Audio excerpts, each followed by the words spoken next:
الحمدللہ رب العالمین والصلاة والسلام علی اشرف الانبیاء والمرسلین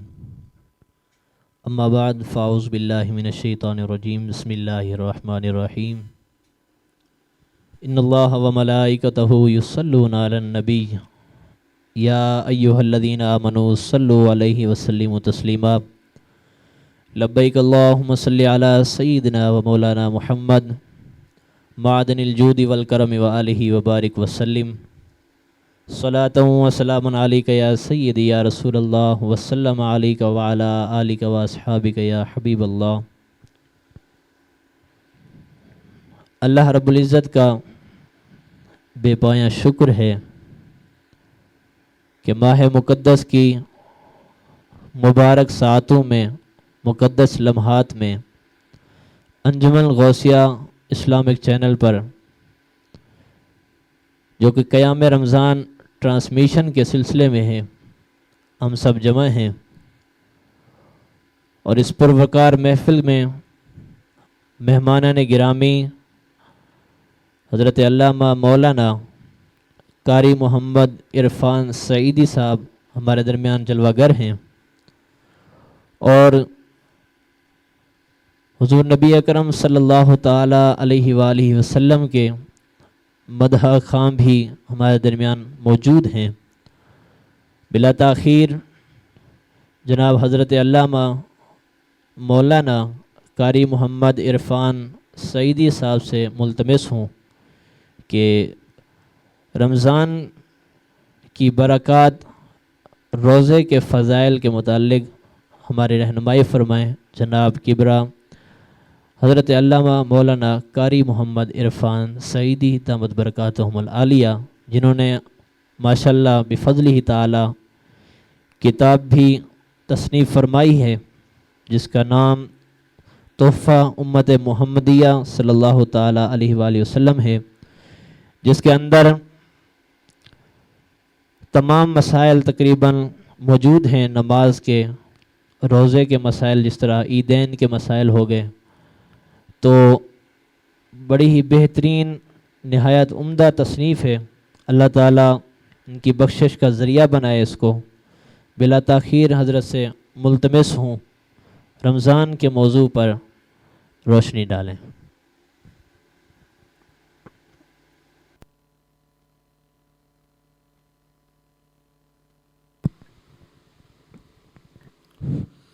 نحمده ونصلي ونسلم على رسول الكريم أما بعد فأعوذ بالله من الشيطان الرجيم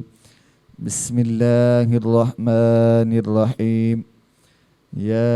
أيها الذين آمنوا كتب عليكم الصيام كما كتب على الذين من قبلكم لعلكم تتقون صدق اللہ العلی العظیم وصدق رسولہ النبی الکریم الامین ونحن على ذلك لمن الشاهدين والشاكرين والحمد لله رب العالمين ان اللہ وملائکته يصلون على النبي يا أيها الذين آمنوا صلوا عليه وسلموا تسليما اللهم صل على سيدنا مولانا محمد وعلى آل أصحاب سيدنا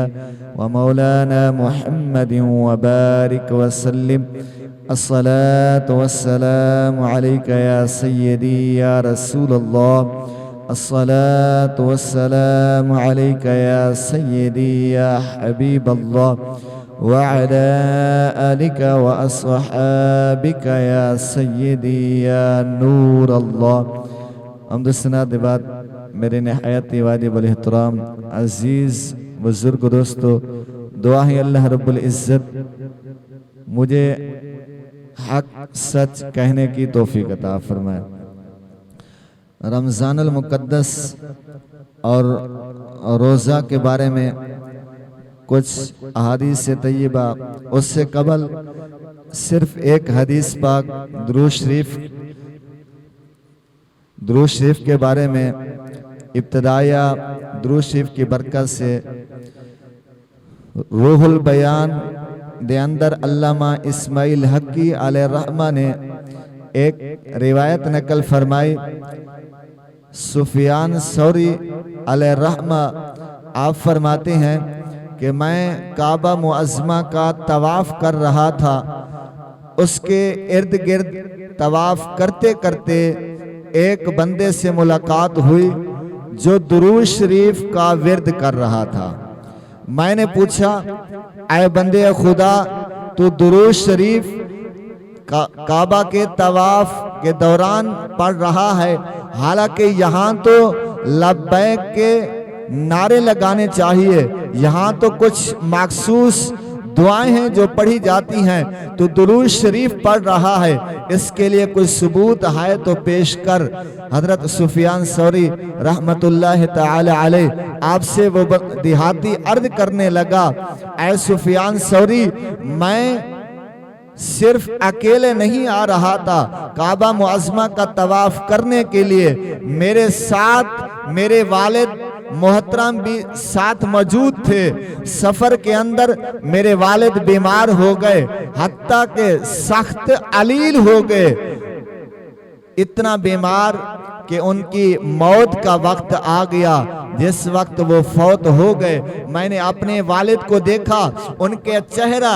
بہت زیادہ سیاہ، بہت زیادہ کالا ہو چکا تھا، اور ان کا پیٹ بہت زیادہ پھول چکا تھا، بہت زیادہ ہو چکا تھا، ڈبل ہو چکا تھا. میں بہت زیادہ پریشان ہوا کہ میرے والد محترم، میرے والد کی موت ایسی جگہ پر ہوئی جہاں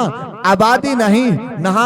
جہاں نہ کوئی انسان ہے نہ کوئی راستہ ہے، میں کیا کر سکتا ہوں. اور موت بھی ایسی شکل کے اندر واقع ہوئی کہ اگر کوئی بندہ سامنے بھی آ جائے اس کو بتایا نہیں جا سکتا. میں یہ سوچتے سوچتے سو گیا اور حالت خواب کے اندر دیکھتا ہوں کہ ایک عظیم شخصیت، ایک بہت عظیم خوبصورت شکل والے تشریف لے آئے. میرے والد کے منہ پر انہوں نے ہاتھ مبارک پھیرا. ہاتھ مبارک پھیرنے کی دیر تھی، میرے والد محترم کا،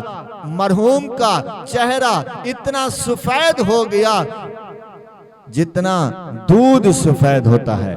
بلکہ دودھ سے بھی زیادہ سفید ہو گیا. اور میرے والد کے پیٹ پر انہوں نے عظیم خوبصورت چہرے والے نے میرے والد محترم کے پیٹ پر ہاتھ مبارک پھیرا. میرے والد محترم کا پیٹ مبارک بھی صحیح ہو گیا. جس وقت وہ عظیم ہستی جانے لگی میں نے عرض کیا آپ کون ہیں؟ انہوں نے جواب دیا میں محمد رسول اللہ صلی اللہ علیہ وسلم.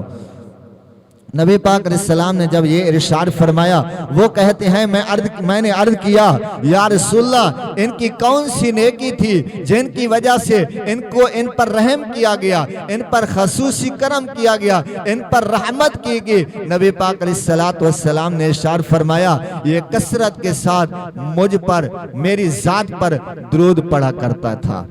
اس کی برکت سے اس کے گناہ بہت زیادہ تھے، گناہوں کی وجہ سے اس کا چہرہ بہت زیادہ سیاہ ہو گیا، اس کا پیٹ پھول گیا، جس کی وجہ سے گناہوں کی وجہ سے میں آیا درود شریف میری ذات اقدس پر پڑھتا تھا. درود شریف کی برکت سے انہوں نے مجھے پھکارا، میں نے آ کے مدد کی. اور سن، صرف تیرا باپ نہیں، جو بندہ بھی میری ذات پر درود پڑھتا ہوگا، مجھے پھکارتا ہوگا، جہاں سے بھی پھکارے میں اس کی مدد کے لیے آ کے اس کی مدد کرتا ہوں.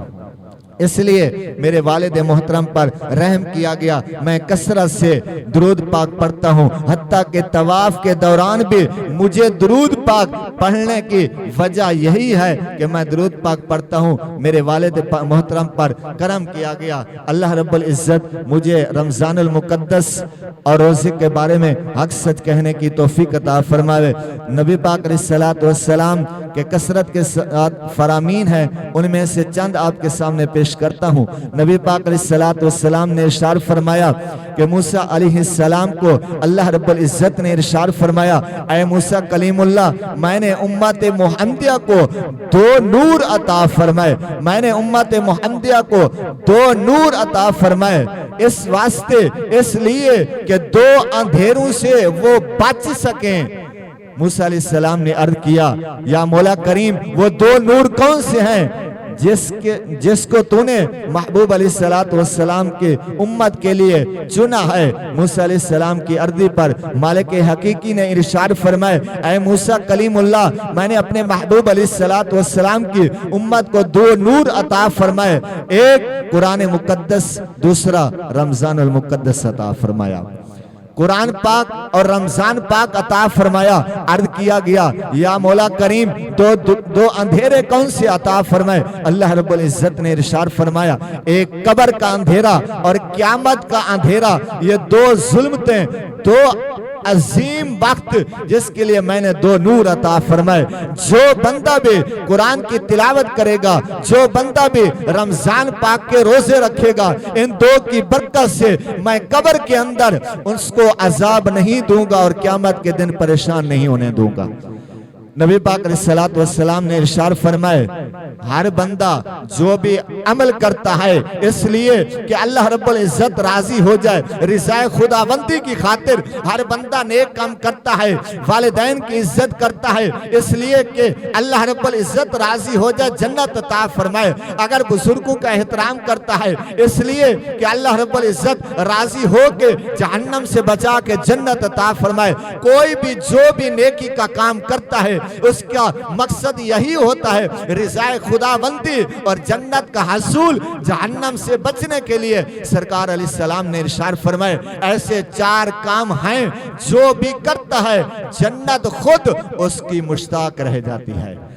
جنت خود مشتاق ہو جاتی ہے، جنت خود مشتاق رہتی ہے۔ عرض کیا گیا یا رسول اللہ وہ 4 کون سے کام ہیں جس کام کے کرنے سے جنت بھی مشتاق ہو جاتی ہے؟ نبی پاک علیہ السلام نے ارشاد فرمایا، ایک وہ بندہ جس کے لیے جنت مشتاق رہ جاتی ہے، بار بار یہ کہتی رہتی ہے یا مولا کریم اس کے وصال کا وقت کون سا ہوگا، اس کا وصال ہوگا، یہ میرے اندر جنت کے اندر آئے گا۔ وہ ایک بندہ جو قرآن کی تلاوت کرتا ہوگا، قرآن کی تلاوت کرنے والے کے لیے جنت مشتاق رہ جاتی ہے۔ عرض کیا گیا یا رسول اللہ صلی اللہ علیہ وسلم دوسرا بندہ نبی پاک علیہ السلام نے ارشاد فرمایا، جو فحش کلامی سے بچتا ہوگا، فحش کلامی سے، بیہودہ کلمات سے بچتا ہوگا، بیہودہ کلمات نہیں کرتا ہوگا۔ تیسرا وہ بندہ سرکار علیہ السلام نے ارشاد فرمایا، جو بھوکوں کو کھانا کھلاتا ہوگا اس کے لیے بھی جنت مشتاق رہ جاتی ہے۔ نبی پاک علیہ السلام نے ارشاد فرمایا، چوتھا وہ بندہ جو رمضان کے روزے رکھتا ہے، رمضان کے روزے رکھنے والوں کے لیے بھی جنت مشتاق رہتی ہے، جنت مشتاق رہتی ہے، کہتی رہتی ہے یا مولا کریم جب بھی روزے دار کا وصال ہو وہ مجھ کے اندر ہو، میں جنت روزے دار کے لیے مشتاق رہتی ہوں۔ اور نبی پاک علیہ السلام نے ارشاد فرمایا، روزے دار کے لیے دریا کی مچھلیاں افطار تک، مغرب کی اذان کے وقت تک دعائیں مغفرت کرتی رہتی ہیں۔ اور نبی پاک علیہ السلام کے ایک فرامین، دو فرامین جو روزہ نہ رکھنے والوں کے لیے ہیں وہ آپ کے سامنے پیش کروں گا۔ نبی پاک علیہ السلام ایک مرتبہ صحابہ کرام کی محفل کے درمیان آئے، سرکار علیہ السلام منبر پر چڑھنے لگے، آپ نے اپنا پہلا قدم مبارک رکھا، آپ نے آمین فرمایا، صحابہ کرام کی محفل لگی ہے، آپ نے دوسرا قدم مبارک رکھا، آپ نے آمین فرمایا، تیسرا قدم مبارک رکھا، آمین فرمایا۔ جب آرام فرما ہوئے، جب سرکار بیٹھ گئے، عرض کیا گیا یا رسول اللہ صلی اللہ تعالی علیہ وسلم یہ معاملہ پہلے تک کبھی پیش نہیں آیا، کسی نے دعا نہیں کی، کسی نے کوئی بات نہیں کی، کسی نے کوئی کلام نہیں کیا، آپ نے آمین فرمایا، پہلے یہ واقعہ پیش نہیں آیا۔ سرکار علیہ السلام نے ارشاد فرمایا، میرے پاس جبریل امین فرشتوں کا سردار، معصوموں کا سردار تشریف لے آیا، آ کے عرض کرتا ہے یا رسول اللہ صلی اللہ تعالی علیہ وسلم میں نے جب پہلا قدم مبارک رکھا جبریل امین نے عرض کیا یا رسول اللہ صلی اللہ تعالی علیہ وسلم ذلیل و خوار ہو برباد ہو اس کی ناک خاک آلود ہو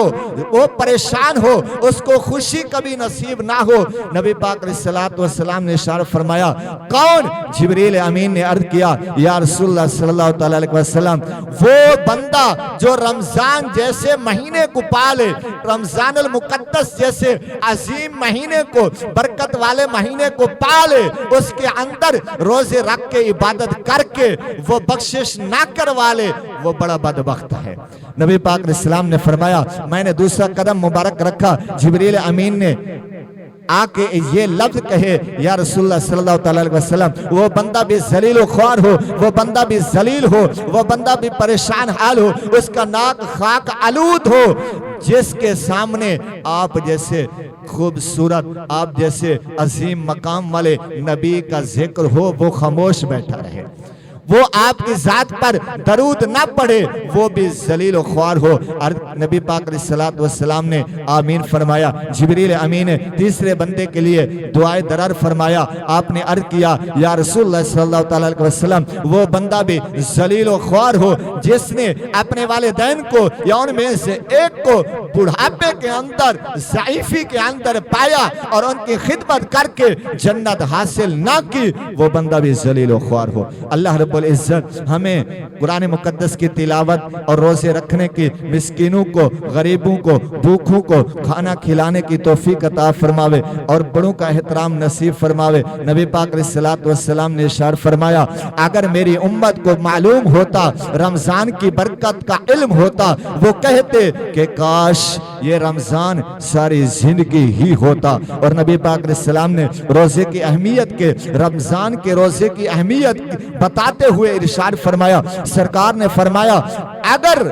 ایک روزہ رمضان کا رہ جائے خدا نخواستہ کسی نے ایک روزہ چھوڑ دیا وہ ساری زندگی روزہ رکھ تو نہیں سکتا اگر ساری زندگی روزہ رکھے بھی تو ایک اس روز رمضان کے روزے کی برابری نہیں ہو سکتی سرکار علیہ الصلوۃ والسلام نے ارشاد فرمایا بخاری شریف کی حدیث ہے نبی پاک علیہ الصلوۃ والسلام نے ارشاد فرمایا جو بندہ رمضان پاک کا قیام کرتا ہے اللہ رب العزت اس کے پچھلے سارے گناہ معاف فرما دیتا ہے جو بندہ رمضان پاک کے روزے رکھتا ہے اس کے پچھلے سارے گناہ معاف کر دیے جاتے ہیں سرکار علیہ السلام نے فرمایا جو بندہ شب قدر کو جاگ کر عبادت کرتا ہے اللہ رب العزت اس کے بھی پچھلے سارے گناہ معاف کر